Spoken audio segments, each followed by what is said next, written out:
دنیا کو کھوجنا اور اسے جیت لینا صدیوں سے انسان کی خواہش رہی ہے، اور شاید اسی خواہش کی تکمیل کے لیے انسان کو ایک زندگی کم لگتی ہے، اور بہت سے لوگ یہ چاہتے ہیں کہ انہیں مرنے کے بعد ایک اور زندگی مل جائے۔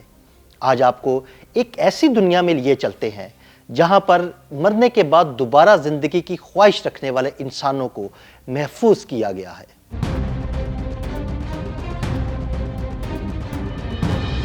ایلکور life extension foundation Arizona USA یہ وہ جگہ ہے جہاں 200 سے زائد مردہ انسانوں کے جسم اور سر اس امید کے ساتھ رکھے گئے ہیں کہ آنے والا کل انہیں پھر سے زندگی دے سکے گا۔ جی ہاں، یہ ہے کرائیونکس، ایک ایسا عمل جو سائنس، فلسفہ اور انسانی خواہش تینوں کی سرحدوں کو چیلنج کرتا ہے۔ ایلکور فاؤنڈیشن کا ماننا ہے کہ مستقبل کی سائنس اور مستقبل کی ٹیکنالوجی ایک دن موت کو مات دینے کے قابل ہو جائے گی، اسی لیے یہ ادارہ مستقبل میں زندہ ہونے کے خواہش مند افراد کا پورا جسم تقریباً $2 لاکھ اور صرف دماغ $80,000 میں محفوظ کر دیتا ہے۔ یہ مردہ جسم اور سر -196 ڈگری سینٹی گریڈ درجہ حرارت پر رکھے جاتے ہیں، اور ایسا لگتا ہے جیسے وقت رک سا گیا ہو۔ کوئی سانس نہیں، کوئی دھڑکن نہیں، بس مستقبل میں زندہ ہونے کی ایک امید باقی رہتی ہے۔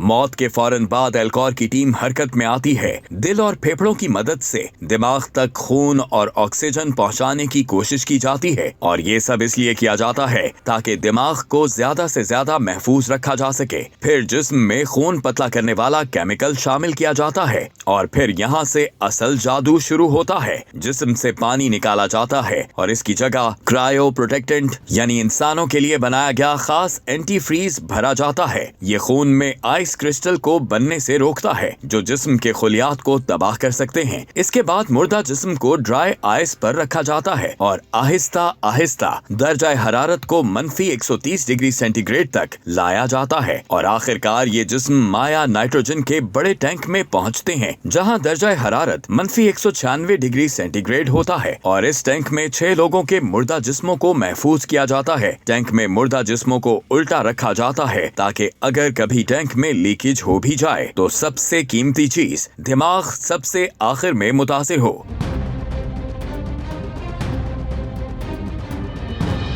ماہرین کہتے ہیں کہ کرائیونکس کے کامیاب ہونے کے لیے بہترین یہ ہے کہ دل کی حرکت رکنے کے 60 سیکنڈز کے اندر مردہ جسم کو منجمد کرنے کا عمل شروع کر دیا جائے۔ اس عمل کی بنیاد سن 1972 میں لنڈا اور فریڈ چیمبرلین نے 1970 کے اوائل میں کرائیونکس کانفرنس میں ملنے کے بعد رکھی تھی۔ یہ مردہ جسم جو ان ٹینکوں میں موجود ہیں، ان کا یقین تھا کہ ایک دن سائنس موت کے دروازے پر دستک دے گی، اور شاید یہ دروازہ کھل جائے جس کے بعد وہ دوبارہ زندہ ہو جائیں گے۔